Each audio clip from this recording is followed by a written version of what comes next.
The presidential race there too close. Take a look at this now.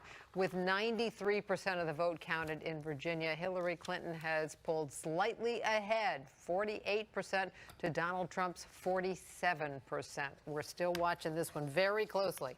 Julie Carey, our Northern Virginia bureau chief, is with the Clinton campaign in New York City right now. Julie? Hey there. Well, a big moment for this overflow crowd outside the Javits Center just a little while ago when singer Katy Perry took the podium, but she didn't sing, she spoke, and she ended her kind of pep talk with the words, "Let's do it for Hillary," at the same time conceding that her parents voted for Donald Trump today. Now, Virginia Senator Tim Kaine not here at the Javits Center yet. He is a few blocks away watching the returns at the Intercontinental Hotel with friends and family. We're told that there are some Richmond neighbors there and a few law school friends. He also took time tonight to send this tweet, posting a photo of his daughter as a little girl and writing, "Thinking about my daughter now. No little girl will ever again have to wonder whether she too can be president."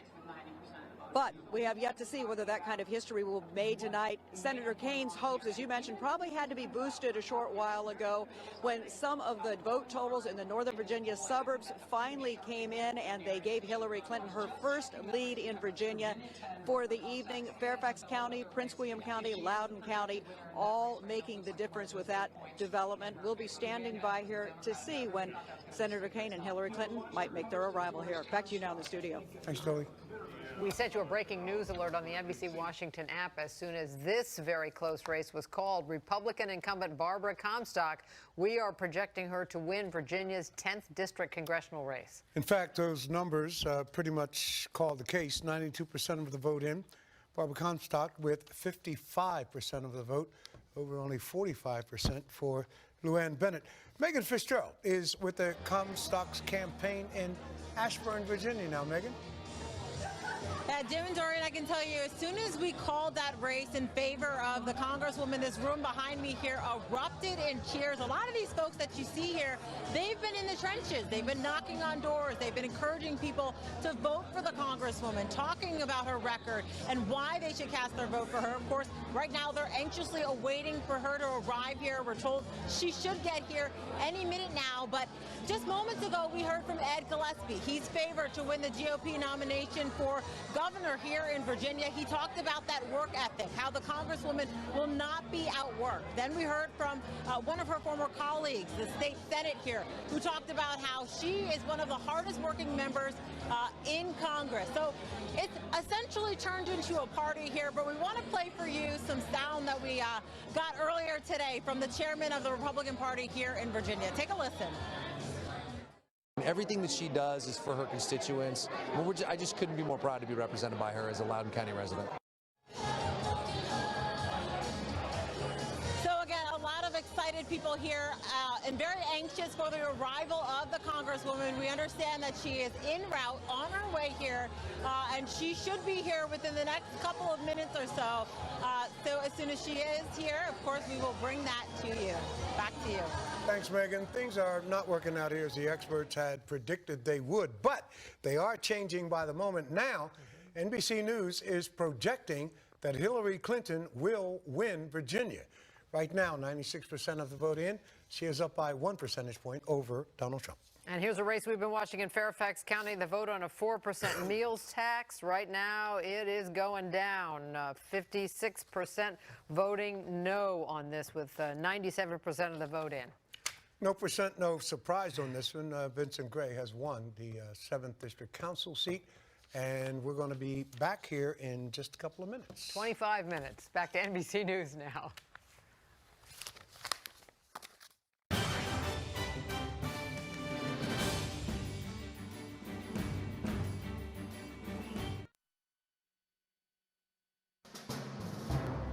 And as we come back from a break, we have a new projection. NBC News projects that Hillary Clinton will win in the state of Virginia. 13 electoral votes.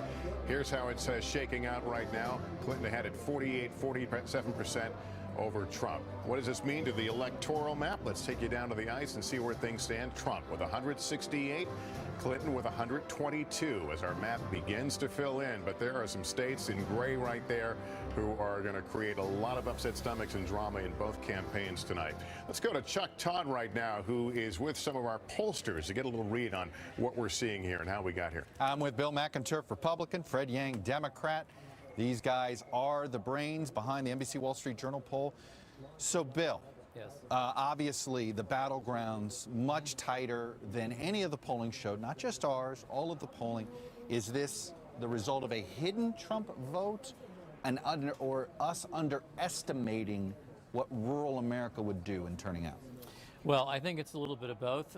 It's not a shy vote. It's that Donald Trump has built a unique coalition. He's winning white non-college by literally the mid-30s, higher than Ronald Reagan in the year 1980, and those people are turning out. And it's aggregating. When you're winning the rural part by 30, 35 points, it's offsetting softer turnout in some of the core urban areas. I think that combination is pushing these states. And look, the other thing you want to remember is that Minnesota, Michigan, these are states that still retain a very high percentage of the white vote, very different than other parts of the country. Fred, how would you answer that question? I would say volatility. I think one of the interesting findings from the exit polls is among the people who decide in the last couple days, they went for Trump by 5 points. And you say that's not a huge margin, but in a race like this, where small margins make a big difference in some of these battleground states. I think that, plus the fact that Clinton didn't perform as well with white college-educated voters as some of the pre-election polls suggested. Add all these things up, tilt some of these battleground states to the Trump column. Bill, you also had another fascinating nugget in the exit poll. Among voters who didn't like both candidates, who's winning? Trump's winning 2-1, 45-27, and here's the shocker. That's 18% of the people who voted who don't like either candidate. It's almost 1 in 5. That is three and a half times higher than the typical thing we normally see.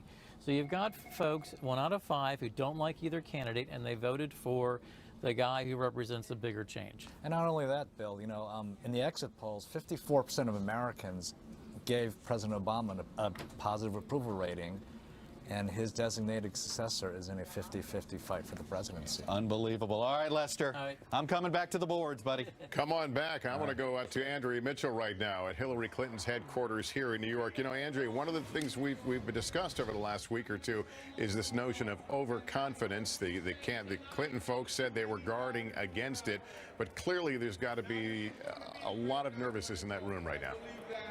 Well, there was a big cheer that went up with the Virginia call. That was a very big deal. And interesting that Barbara Comstock, a well-known Fairfax County Congresswoman, Republican, won her seat despite the fact that Hillary Clinton is now projected to be the winner in Virginia. The crowd is now being fired up by the governor, Andrew Cuomo, speaking outside this room. But other than that, there have been few speakers who have gotten their attention, so it's been a pretty quiet night here. That said, if they win Michigan, and I was talking to former Governor Jennifer Granholm, who still thinks that it's possible. She acknowledges that the African-American vote in Detroit and Flint were not what they expected. They're still looking for some more Latino vote. So they're waiting to see what happens in Michigan, as you've all been pointing out. That is their hope. They've got a path, clearly. I don't really buy the argument about overconfidence. Just traveling with Hillary Clinton and watching how hard they worked and the money they've spent and the field of volunteers and paid staff they put out there, I think that they were determined not to leave anything on the table up until her, her final homecoming at 3:30, 3:45 this morning. So I just think that the email controversy and other ingredients that made her less popular, less trustworthy, you just cited those polls with John Yang and Bill McInturff, that is a residual fact. And when we look back on this, that last-minute Comey letter, we don't know this yet, anecdotally though, that last-minute blow on that Friday really wasn't a momentum kill, and she had to revive and pick herself up. All right, let's come on back here, Andrea. We've got another projection to make in the state of Colorado. NBC News projects Hillary Clinton will win in the state of Colorado, 9 electoral votes.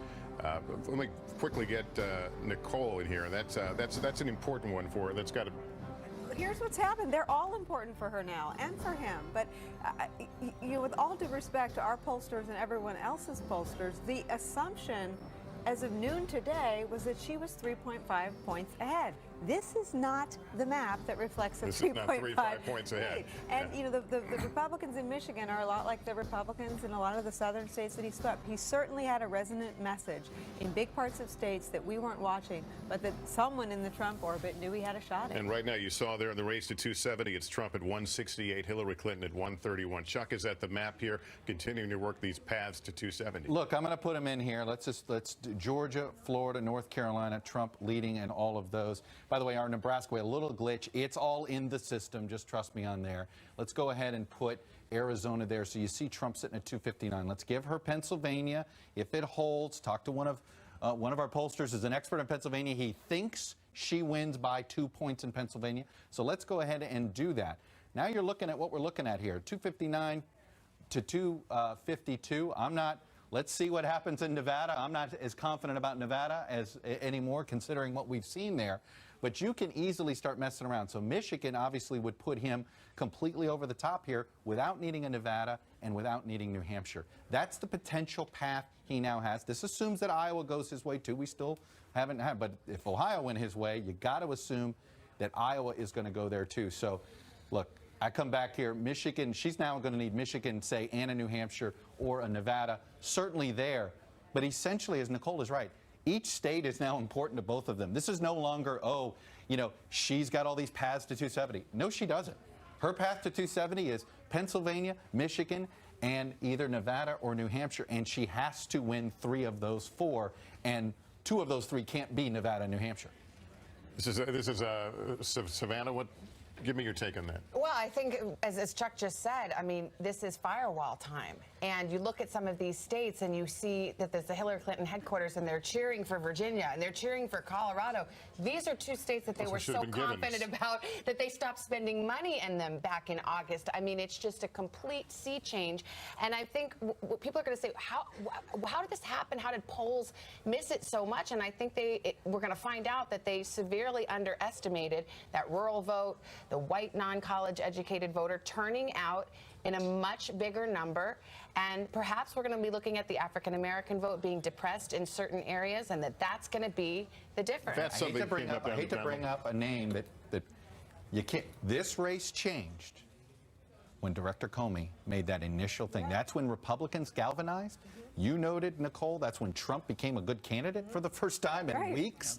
But look, Republicans coming home is the other story here. Not only have we seen in the excerpts blowing through the roof the Trump voter, but as Bill noted, your college-educated white voter, she's doing well, but she's not doing as well as they expected. It doesn't cancel out what he got. And listen, this was always out of reach for him when he was fighting with his own party. That's why it was viewed as so calamitous when he went to war with Republicans. The intra-party fighting was viewed as disastrous. But that hasn't really been the case for the last few weeks. The closing weeks of this campaign have had Republicans, even Paul Ryan, who we were talking about in the last hour, singing off of the same song sheet about Clinton corruption. Don't forget health care either. Exactly, huge story. When those premiums went up, obviously their research said go after it because he hammered health care. With an assist from Bill Clinton, who said, we all know this law, he said something derogatory about Obamacare, which gave them fuel, gave them ammunition. And what was different about the post-Comey period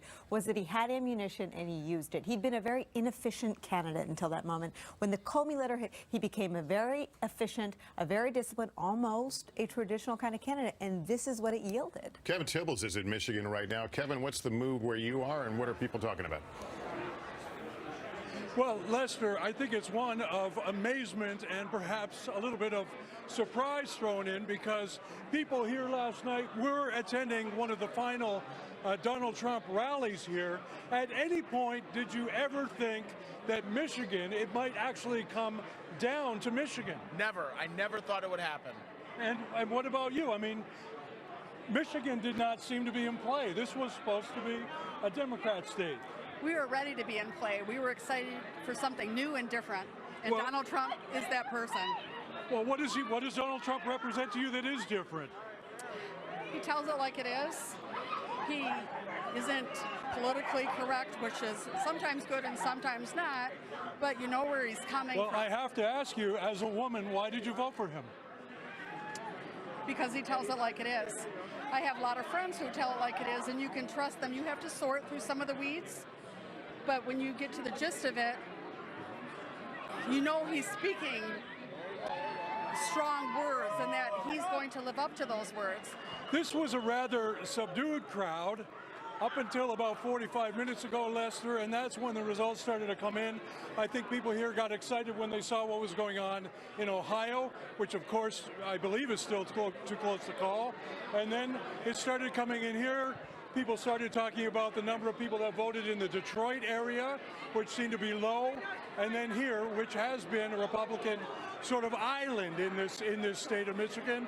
But after this evening, I mean, who knows? It's all up in the air. Who knows what's going to happen here, Lester? All right, Kevin Tillis, thanks very much. And I know in the crush of that room and the noise you may have missed, but Ohio has been called as a Donald Trump state. Donald Trump wins Ohio. And let's drill down on Ohio, because it may be Hallie Jackson, because it may tell us a little bit what else is going on in the Midwest. And here's what we're seeing in Ohio, which could be reflected in Michigan, which is another one of these upper Midwest states, and obviously the one we're talking about tonight.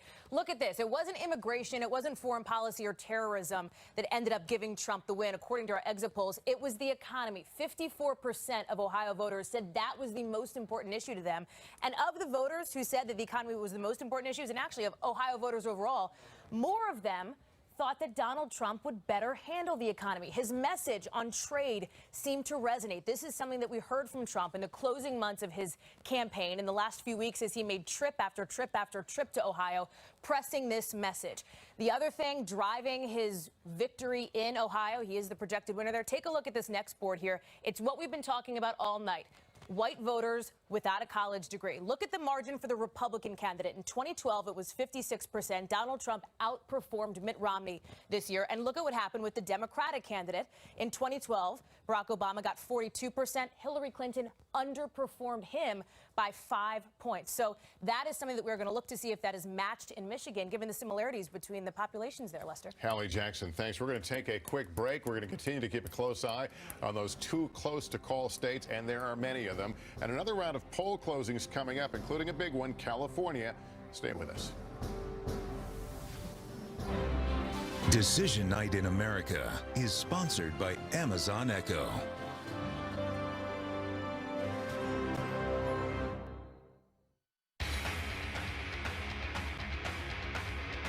Alexa, pause.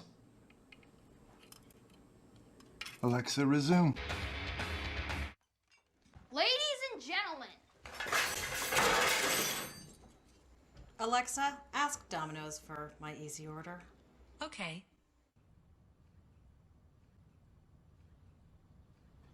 Alexa, open baby names. Okay.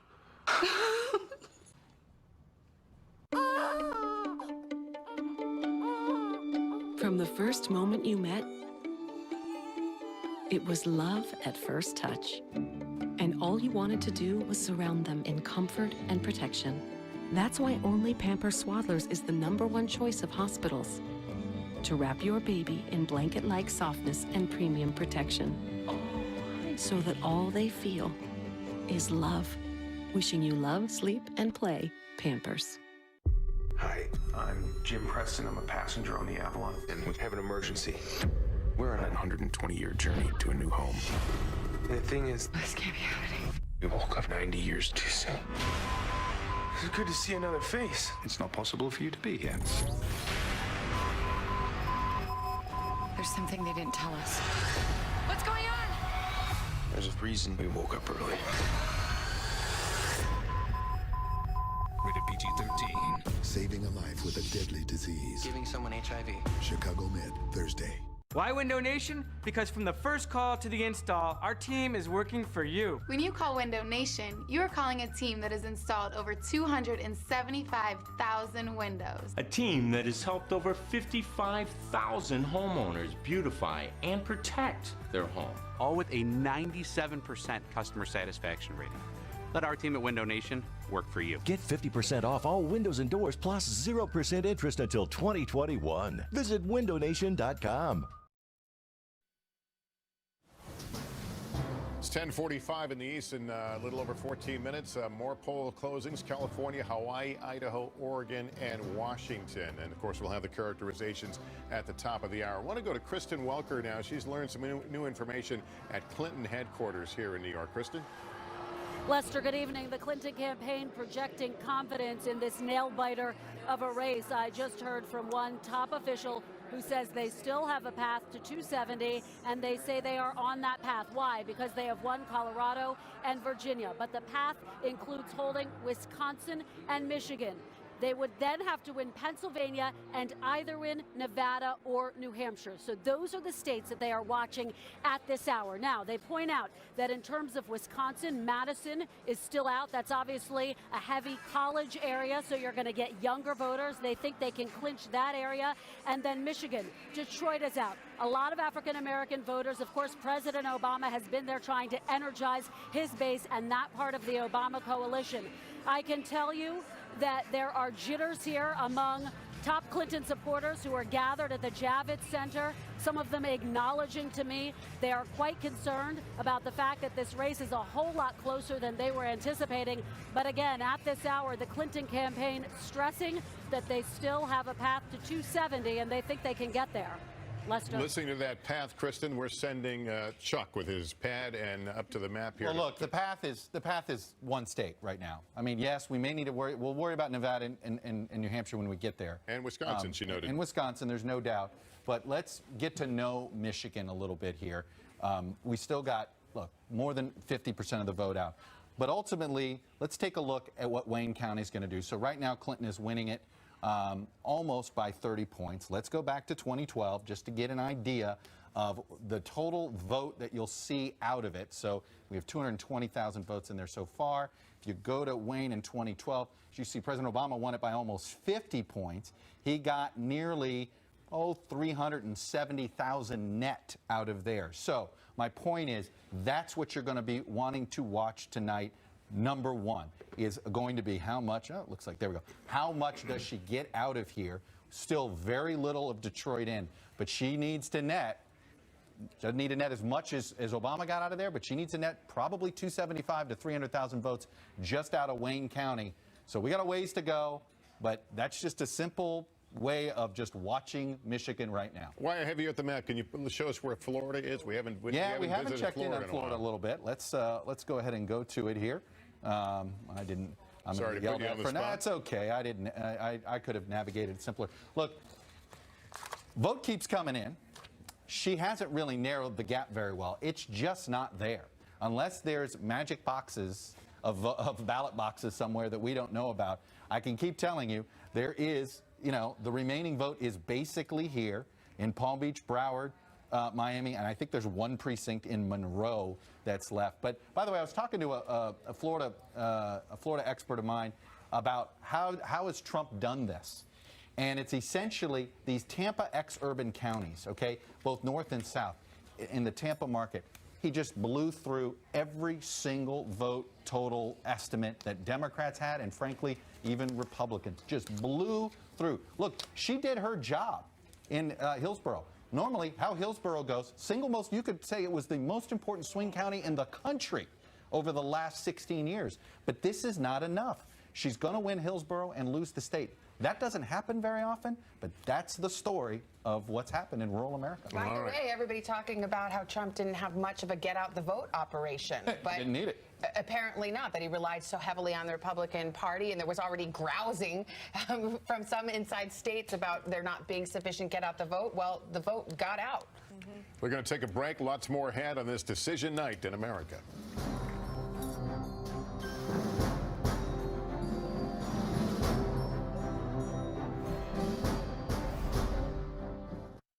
Looking good is more important than looking where you're going. When are you going to do that today? Is there an event on? Grand touring. Oh, man!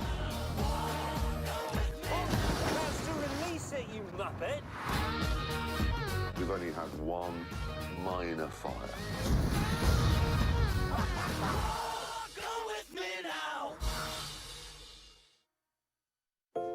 How do you become America's #1? Start by taking care of families for 70 years. Earn the trust of 32 NFL teams. Be there for America's toughest. And help when help is needed. America's #1 isn't a status earned overnight. It's earned in every wash and re-earned every day. Tide, America's #1 detergent. Great, that's 13. I've spent my life planting a size 6 non-slip shoe into that door. On this side, I want my customers to relax and enjoy themselves. But these days, it's phones before forks. They want Wi-Fi out here. But behind that door, I need a private connection for my business. Wi-Fi Pro from Comcast Business. Public Wi-Fi for your customers, private Wi-Fi for your business. Strong and secure. Good for a door and a network. Comcast Business. Built for security, built for business. Well, welcome back. We are watching a nail-biter of a presidential race. We knew this was going to be a close race, but it has become far closer and far earlier in the evening than many certainly had anticipated, and the reaction is being felt far and wide. Tom, you were just saying something. We continue to watch the Dow futures. Well, I was just looking at the night of 9/11, after we absorbed what had happened that day, they were down 690 points.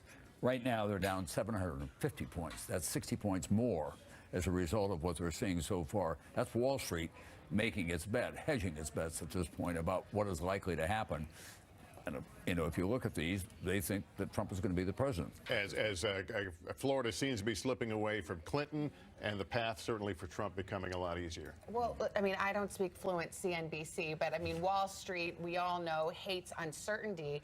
And I think most financial experts will tell you Wall Street had not priced in a Trump win. I mean, there was the expectation that Hillary Clinton would win. So I think what we're seeing here is Wall Street reacting to the uncertainty. What would it mean? Because this is not something that the markets had really considered as a true possibility. Although but it went the other way when Comey came out on Sunday. It did, but then it bounced back. I mean, it briefly priced it in and then priced it out. That's why we're seeing this fluctuation. But the polls, it's interesting, the polls didn't really identify a Comey effect, even though you kind of felt it. Well, look, we still will never know, okay? The point is, was it natural closing that we were all witnessing, or did Comey sort of galvanize the Republican base to say, oh yeah, that's why I don't like her? I had somebody text me and just say, perhaps Democrats, and this was a Democrat saying this, perhaps Democrats underestimated the dislike for Hillary Clinton out there. The assumption was Trump's dislike would trump hers. She's really not. But that is not what's happening. It's essentially, you heard, if you dislike both of them, you were more likely to vote Trump than Clinton. And I think they thought in the dislike both of them game that they would win that. And our exit poll showed they were people almost had them even in terms of untruthfulness and on honesty question. We do have to be careful here. We don't have the final results yet, and we have to work our way through them. But Tom, it's important. Even if she wins now, this is an impactful result. Oh, no, I agree with that. And I think even if she wins now, it'll be contested, is what I think. I think there'll be an automatic challenge to it, given the way that Donald Trump operates, and it'll be close enough for him to say, hey. It's legitimate to do it. It could be that close, right? I really think it's going to come to that, whatever the results are. What's interesting is that when we polled, it's remarkably consistent. Trump had high negatives, slightly higher than Hillary Clinton's, but both extremely negative opinions from the public. However, it seems like voters were willing to say, as long as Donald Trump remains a protest vote, we're going to stick with him. Yeah. All right, we have a lot more ahead, so we invite you to stay with us. Decision Night in America continues right here on NBC. This is Decision 2016 election coverage on News 4 at 11. Your ballots are in. I'm asking you to dream big.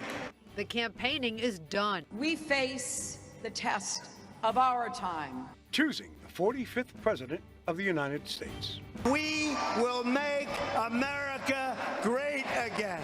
However you're watching, we've got you covered live with the Clinton and Trump campaigns in New York. Our work together will be just beginning. And covering the local races that affect you and your family. Welcome back to News 4 coverage of Decision 2016.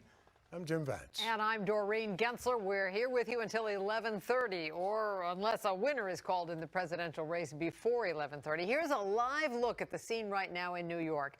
Hillary Clinton supporters watching and waiting to hear results in all of the battleground states. Donald Trump supporters watching as well, and there are a lot of states still too close to call.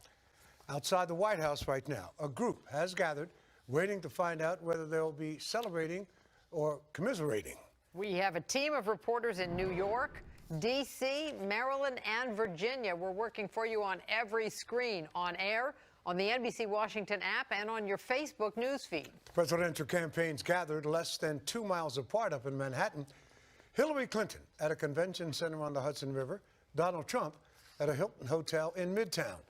News 4 is there as well. We begin tonight with Chris Lawrence at the Trump camp. And Chris, they've got to be thrilled with what they've been seeing so far, huh?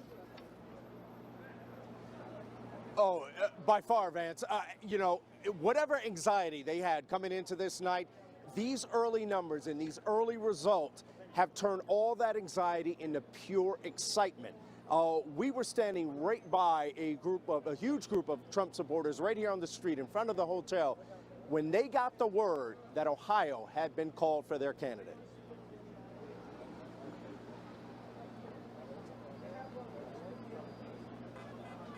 It does make me hopeful. I'm optimistic, period, because I think that people are very sensible, and I think they're going to vote for what they know America needs right now, regardless of what all the tainting Hillary's tried to do.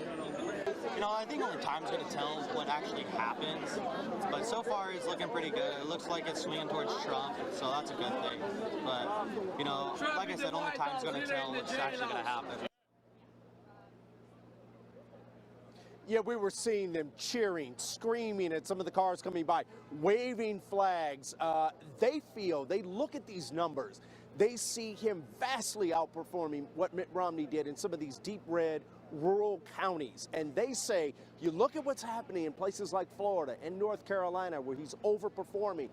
They think that can translate and that he can unlock the real key to this election, which is flipping one of the big blue states red. We have been talking to them. They are hopeful. They're keeping an eye on Florida. They think they're good there. Now they're starting to turn their attention to Michigan and Pennsylvania. They think they've got a shot in Michigan. We're keeping an eye on it. They're keeping an eye on it. I know the Trump campaign, there's a war room in Trump Tower where Donald Trump, he's watching the results, but then he goes down to the war room to get the updated analysis from his people. They're keeping a very close eye on what's going on here tonight. Vance, Doreen, we'll send it back to you. All right, thanks, Chris. We also saw cheers from the Clinton camp about an hour ago when she pulled ahead in Virginia. But they haven't had as many moments to cheer tonight as they would like, at least not yet. News for us, Jim Hanley is inside the Javits Center. How's the mood there, Jim, in the Clinton You camp? said it, Doreen. You know, we've got 5,000 people here trying to put on their game face, but make no mistake about it, they are nervous. Some look shell-shocked and stunned in the back rooms, though they still insist they have a path to 270. You know, her mantra the past few days has been, I don't give up. I'm a fighter. This room just sang fight song. They're not about to walk out or give up. You've got 5,000 people again standing shoulder to shoulder for about 4 hours now. And it's a good thing that Hillary Clinton has that long line of surrogates because they have tried to keep the morale up in this room. We heard from Governor Cuomo a short time ago, Katy Perry too, also Gold Star father Khizr Khan. They are trying to keep this crowd motivated. They are not mentioning the results coming in and the states being called for Trump. But we have been watching some of the numbers coming in, but a lot of what the campaign is doing is showing videos of Hillary Clinton, their candidate, that we've seen on commercials, quite honestly, to try to keep this room motivated. We know that she has 2 speeches, 2 options, 2 versions that she worked on last night on the plane down to North Carolina from Philly. Safe to say she is doing some revising or editing right now at the Peninsula Hotel. She is not in the house right now. She's with her family and top aides still watching these numbers come in. All right, Jim Hanley, thank you. Both presidential campaigns closely watching the vote count in Virginia. It's been very close. And Virginia, one of the earliest states in the nation to close their polls. So that's why people have been watching it so And carefully. interestingly, in the beginning, it was not considered a battleground state. It was considered to be going definitely for Mrs. Clinton. And anyway, for the last two elections, it was blue. Virginians voted for President Obama in both 2008 and 2012. Tonight, a much closer result. But NBC News is projecting that Hillary Clinton will win in Virginia.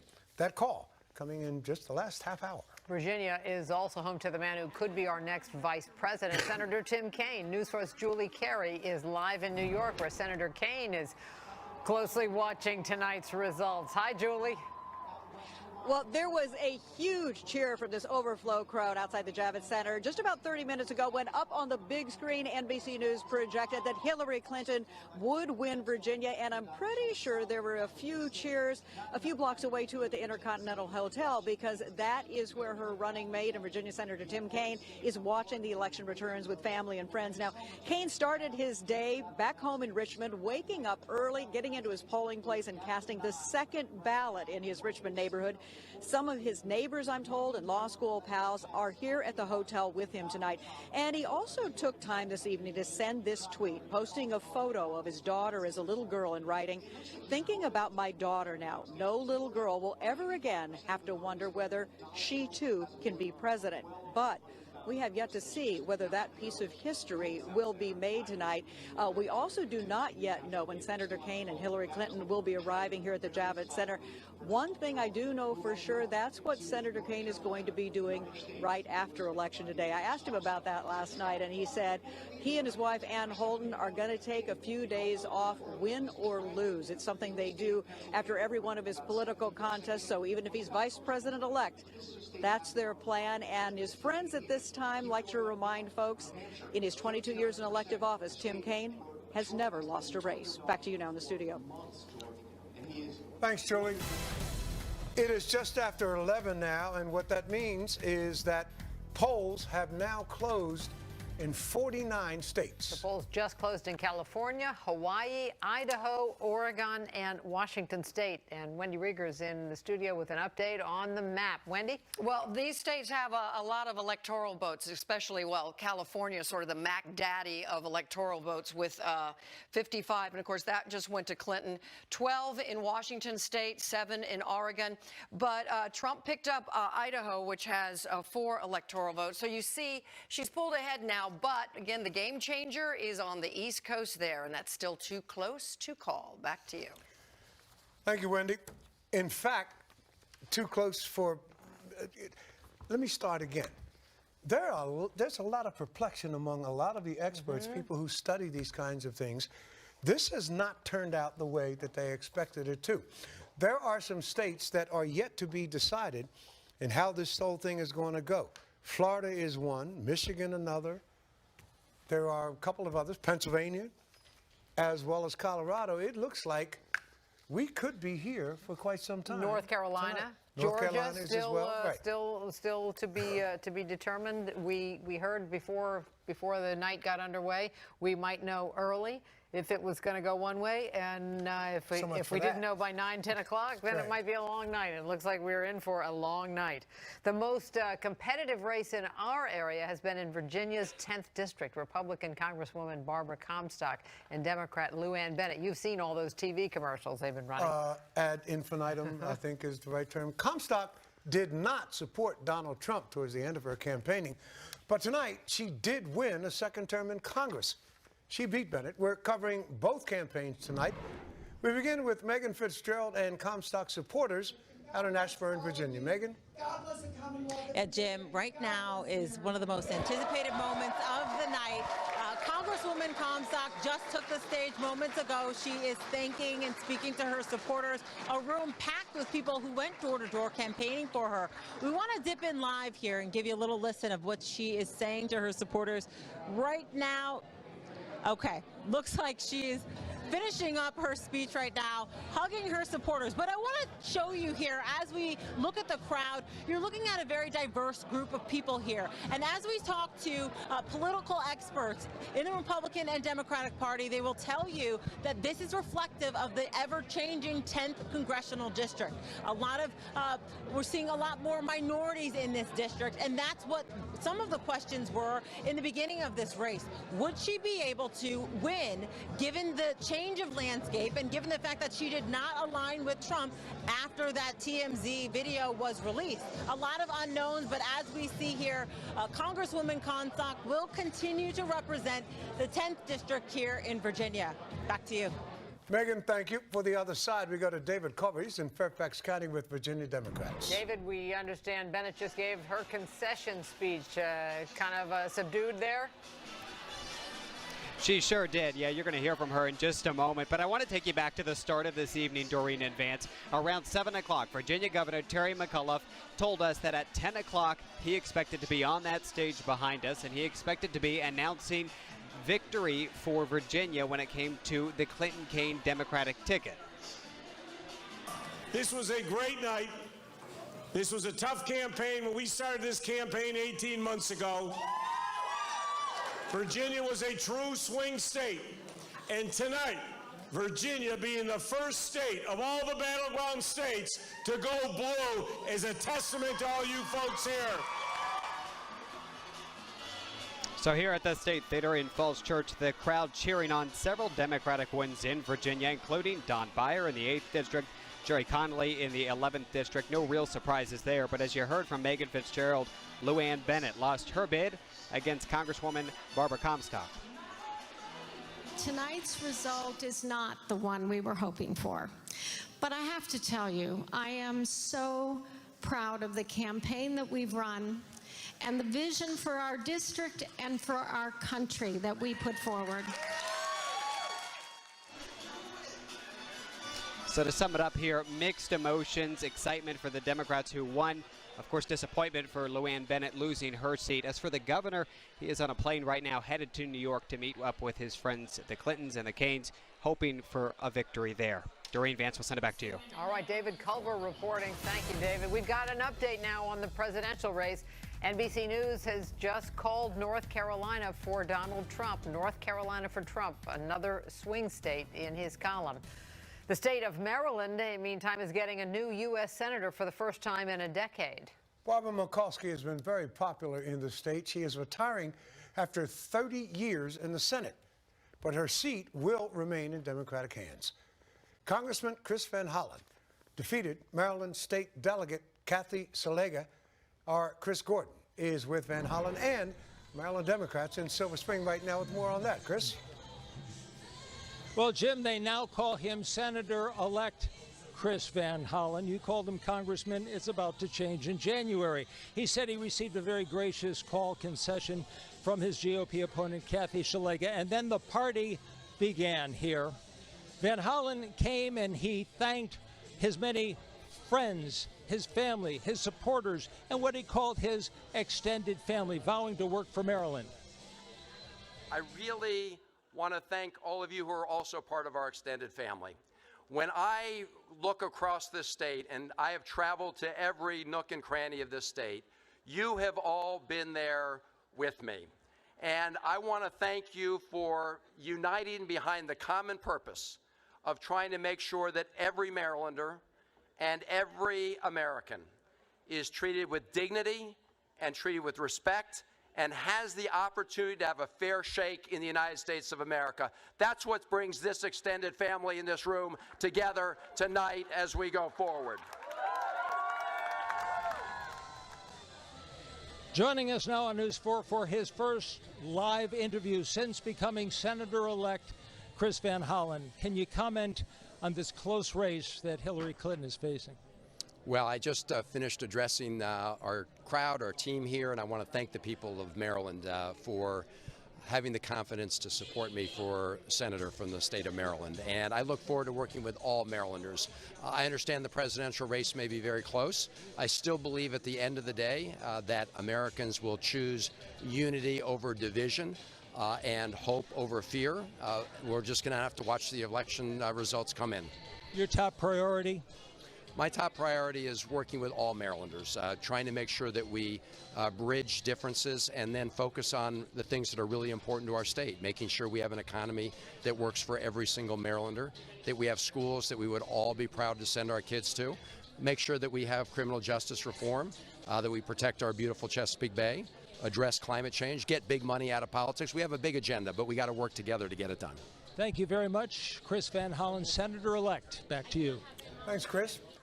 Voters in Maryland had to elect at least 2 new members of Congress tonight, one of them to replace Van Hollen in the 8th District. And Democratic State Senator Jamie Raskin has won that race with a big lead over Republican Attorney Dan Cox. In Prince George's County, former Maryland Lieutenant Governor Anthony Brown is taking over the seat currently held by Democrat Donna Edwards. Brown defeated Republican George McDermott by a large margin. The most competitive race in Maryland was in District 6. That's where Congressman John Delaney has fended off a challenge from Republican Amityville. News 4's Scott McFarland is live with the Delaney camp in Gaithersburg. Hey, Scott. Yeah, in Gaithersburg at the campaign headquarters tonight. In 2014, this is one of the closest races in the nation. Wasn't called until the Thursday after Election Day. Not the case tonight. John Delaney has declared victory, setting himself up for a 3rd term representing the Maryland 6th. The Republican challenger has conceded despite a multi-million-dollar ad war in the final days of the race, which Mr. Delaney a short while ago said made this race, like others in the ticket, very ugly.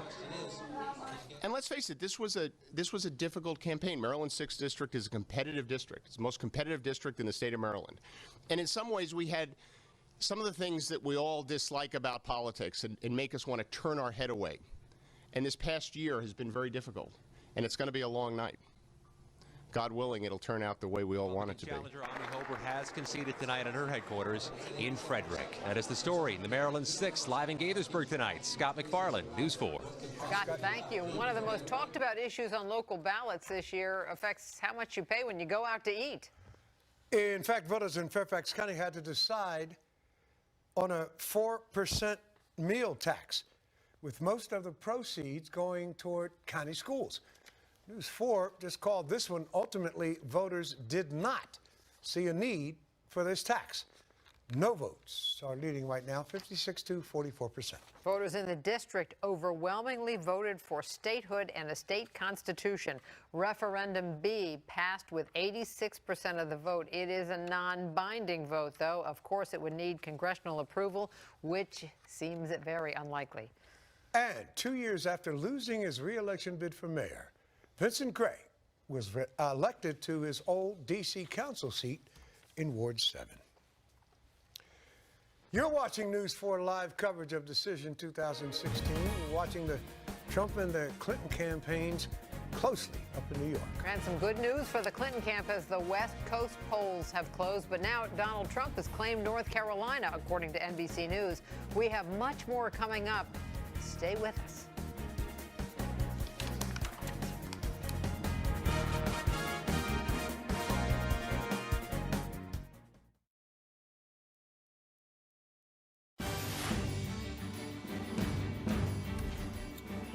Both presidential campaigns awaiting results now, and it looks like this could be a long night. Wall Street and markets around the world are not reacting well to that. For more on that part of this story, let's go to Wendy Rieger at the live desk. Wendy, what's happening? Well, you don't want to look at your 401k tomorrow morning. The stock markets across the world are not reacting well to what is happening tonight in America. The Dow futures down more than 750 points at one point this evening, lower than they went after the 9/11 attacks. Stock markets in Asia are down more than 4%. Experts say this is not so much because Wall Street doesn't like Donald Trump, but Wall Street doesn't like uncertainty. And we have an awful lot of uncertainty tonight. Having said that, the stocks did go on a long losing streak after the first FBI letter came out about Hillary Clinton's emails. And then, as we saw on Monday, a big rebound after the second letter came out this weekend, where Director Comey said he would not charge Clinton. So it has been quite a volatile week so far, a volatile couple of days. Either way, fasten your seatbelts for the opening bell tomorrow morning. Back to you. Thanks, Wendy. Right now, there is a group gathered outside the White House. They're waiting to learn, as the rest of us are, who's going to be moving in January. News 4 Shamari Stone is there, too. Shamari, what's going on there out in front of the White House? Well, good evening. Right now, you have Hillary Clinton and Donald Trump supporters out here at 1600 Pennsylvania Avenue. Many of them are watching the results. I'm standing right here in Lafayette Square, and they're looking at the House right now, trying to wonder who will win the White House, who will move in there. Let me walk right over here real quick. You can see all these groups. They were just singing America the Beautiful moments ago, a patriotic song. Many of them tell me that America will always be beautiful, despite who wins the presidential election. Now, a lot of them are looking at their phones trying to figure out who is going to win, and they are closely watching Florida and Michigan. Live near the White House, I'm Shamari Stone, News 4. Thanks, Shamari. Back to some of our local races now. We told you that Democrats Anthony Brown and Jamie Raskin are leading their House races in Maryland tonight. They are going to represent parts of Prince George's and Montgomery counties, respectively. Our Tracy Wilkins is live with reaction now. She's in Silver Spring. Tracy? Yes, they are both leading by large majorities. Let me show you what it was looking like here, what's become Democratic Celebration Central here. Chris Van Hollen accepting his win here. He is now being called Senator-elect, and that is what Brown and Raskin are also believing has happened here tonight as well. Jamie Raskin, current Maryland State Senator, is running for U.S. U.S. Maryland's 8th Congressional District. Anthony Brown would like to be the U.S. representative for the 4th U.S. Congressional District. And as we said, both leading by large majorities right now. Brown's Maryland's former lieutenant governor. He said that this time around he did not take any votes for granted after losing his bid for Maryland governor to Larry Hogan in 2014. We talked with Brown one-on-one minutes before he took the stage here to make his acceptance speech, and also heard from Raskin as well. The opportunity to represent Maryland's 4th Congressional District. We've just got great families and small business owners throughout the communities of Prince George's County and Anne Arundel County. My dad taught me that the highest office in the land is that of citizen. And political leaders can aspire to nothing more than being creative and devoted servants of the people. All three of the candidates here saying that they wanted to show unity in the Democratic Party by being here together tonight for this celebration, saying they are looking forward to working together. Reporting live in Silver Spring, I'm Tracy Wilkins. Back to you all in the studio. All right, thank you, Tracy. Hey, the weather was pretty good for Election Day, but Doug, what's the deal? We're getting some rain tomorrow? Yeah, and that rain right now on Storm Team 4 radar just off to our west. You can see dry around our region. Back to the west, though, around Hagerstown, starting to see some showers. And the wider view showing the front making its way our way. Looks like a lot of rain, but tomorrow's not going to be complete washout. Let's take you through it hour by hour. First off tonight, showing that rain moving on in here. Notice 6 a.m. So this will be here for the morning rush. The roads will be on the wet side, so give yourself some extra time. Take the umbrella tomorrow morning, even through around the 11 o'clock hour, moving out before more showers do move in across the area. So we will see periods of rain tomorrow. Showers during the afternoon. Take the umbrella. I think you'll need it. Something else you'll need? The jacket. High temperatures tomorrow only around 58 degrees. Many of you in the middle 50s. Rain likely. Take the umbrella with you. The next 10 days, we get cold on Thursday, cold on Saturday. We'll talk much more about the weekend. Maybe Chuck Bell. Chuck Bell will be in early tomorrow morning with the latest. Right now, we'll be right back.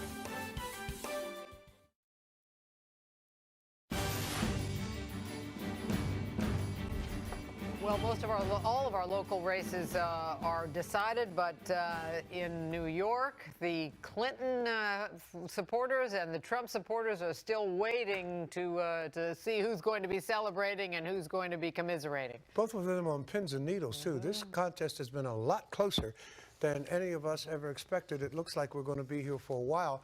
And as a matter of fact, we are now going to send it back to New York. This is just another story. Good. Green Bay, a Trump county at this point, excuse me, let me show you here, in a big, big way. That's just one reason why Wisconsin is on a knife's edge. And this is a state right now that the folks of the Clinton camp say is integral to their path to victory in the 270. We are going to take a short break. We continue our coverage of this very dramatic night. Several races too close to call. We may not know the answer to this drama for a very, very long time. We'll be back from New York after this.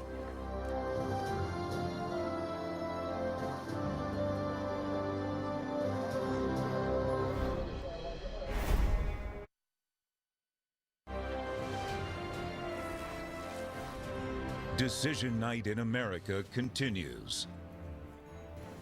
I'm Chanel Jones in the NBC News Washington Bureau. The polls are now closed in all states except Alaska. And NBC News still has Florida in the too close to call column. But let's take a look. Donald Trump has picked up a big victory, projected to win in North Carolina.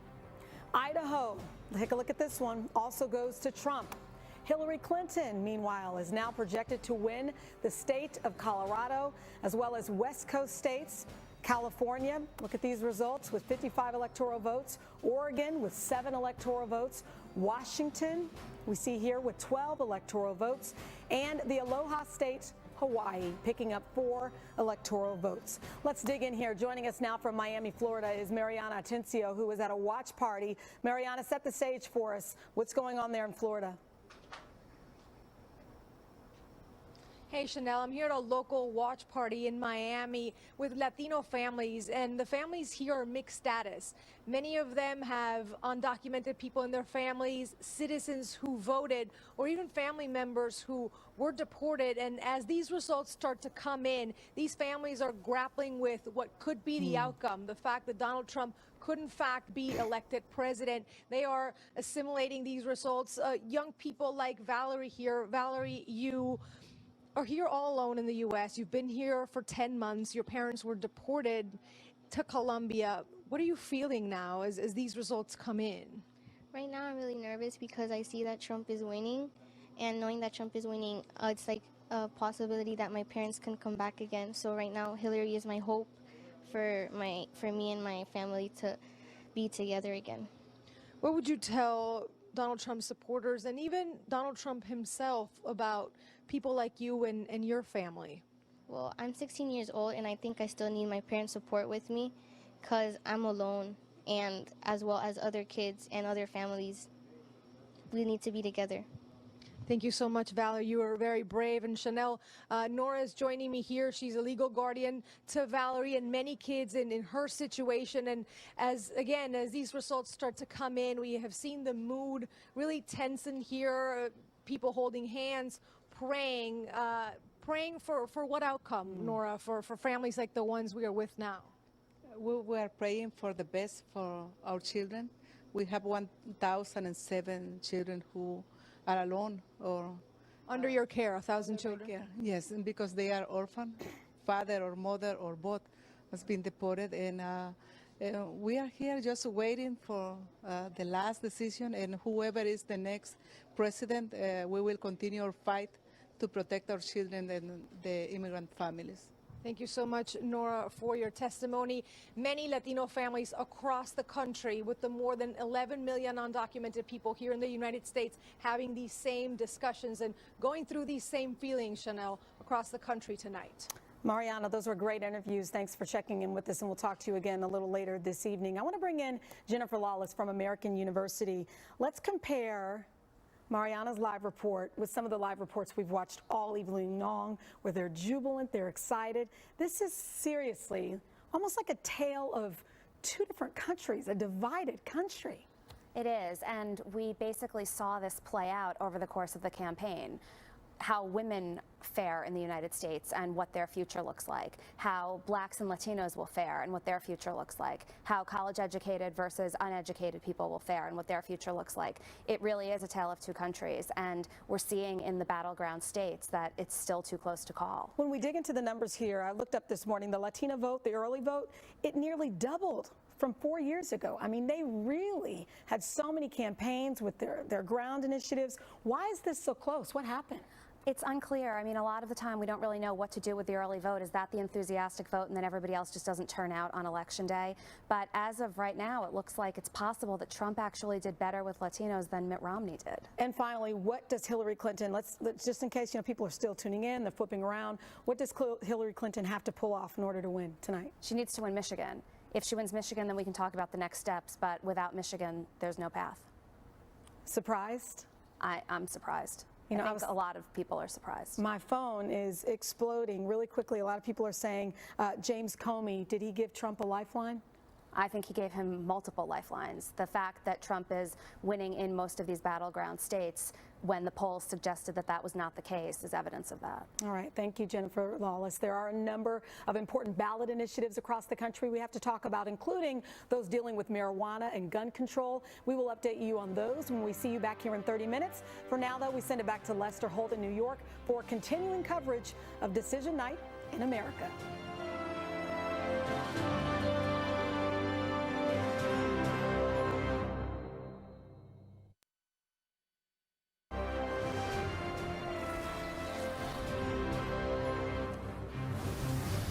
It is 11:30 in the East, and as we look at Democracy Plaza, NBC News projecting that Donald Trump is the apparent winner in Florida. Donald Trump, the apparent winner in Florida. It's a state that he called a must-win, and he appears to be winning at 29 electoral votes. Let's show you the vote count right now as it stands. 49% Trump, 48% Clinton. That's the current vote count, 96% of the vote in Florida. Now, we also want to tell you that Utah, now we're getting a call on Utah, the state of Utah. The projected winner is Donald Trump in Utah. And let's look at how the votes break down in Utah. Okay, we're going to walk you through some of the other calls we made. You were away in your local coverage. California projected for Hillary Clinton. Hawaii for Hillary Clinton. Idaho is won by Donald Trump, the projected winner in Idaho. Oregon will go to Hillary Clinton. Clinton also the projected winner in Washington. And as we had noted earlier, Trump, the projected winner in North Carolina. So let's take you down on the ice and show you where the race to 270 stands right now. First, I'm sorry, we got a new one. This is a new projection in the state of Iowa. Donald Trump wins in Iowa. All right, now let's take you. There's the breakdown in Iowa right now. 50% Trump, 44% for Clinton. Now I think we can take you down and show you where things stand in the race to 270. Big change there with that last round. 228 for Trump, 209 for Clinton, as more and more states are now filled in. Some big ones still outstanding there. We continue to watch. That will likely turn this race one way or the other. Let's go right now. By the way, this is the view at Clinton headquarters, obviously reacting to that news in Florida. Long faces at this viewing party here. This is Clinton headquarters in New York, not far from where the Trump folks are gathered right now. Let's go to Andrea Mitchell. She is there. Andrea? Well, you're showing the faces, the stunning information as it's been progressing here of Donald Trump winning Iowa, which was pretty much anticipated, and Florida. But this is such a narrow path. And for all this time, we've been talking about the multiple paths that she had and the narrow path that he had. And clearly that was a misjudgment by all of the conventional wisdom. So pollsters missed it, correspondents missed it, all of the analysis. The focus on the early vote, which was clearly misplaced because we were attributing too much weight to the early vote and not counting what was still out there. Andrea Mitchell at the Clinton headquarters, where there has been a sharp reaction to that news that Florida has gone to Donald Trump. It is the opposite reaction, I can assure you, at the Trump headquarters. That's where Katie Tur is now. Katie? It is absolutely the opposite reaction. They're chanting USA, USA, USA here. The mood only grows happier by the minute. I can tell you earlier, only a couple hours ago, this room was relatively empty as the electoral map looked pretty daunting for Donald Trump. And as state by state has fallen into his camp, this room is only growing more excited. They really feel like Donald Trump has a very good chance of winning, and they feel vindicated in this idea that Donald Trump was speaking for them when nobody else was. I've met a ton of people across this country who not only say that Donald Trump says what they think, they like that he tells it like it is, but they wanted somebody that would go in and shake up Washington, really give it to Washington, if you will. Somebody who would cut through the red tape, cut through the drama between the two sides, and just get things done. They believe that he is somebody who will be able to do things with the sweep of his hand, somebody who will be able to build a wall, somebody who will be able alone to stop radical Islamic terror. He's come out and he's spoken very strongly against a lot of things and broken a ton of traditional norms in this country, said things that no other candidate could have possibly said and survived, and yet he has. And looking back on this, I would say that the moment that he didn't call John McCain a war hero and his poll numbers surged after that, that should have been an eye-opening moment for everybody in this country, that nothing was going to apply to Donald Trump like it applied to everybody else. We saw this in the primaries. We saw this now so far during this general election as his poll numbers have stayed pretty tight with Hillary Clinton, despite the various outrageous statements that he has made, despite the various controversies, despite saying that a Mexican judge was biased because of his heritage, despite attacking a Gold Star family, despite saying that he could grope women because he was a celebrity, despite multiple women coming out against him and saying that he touched them inappropriately or acted inappropriately to him. He has survived all of that, and now his campaign feels like they really have a very good shot of winning this race. All right, Katie Tur, thanks very much. We want to go now to former New York City Mayor Rudy Giuliani, who has become a powerful surrogate, certainly, for Donald Trump. Mayor, react to what you're seeing so far. Florida has well, gone I'm enormously excited for the country. I believe Donald Trump will be a truly great president.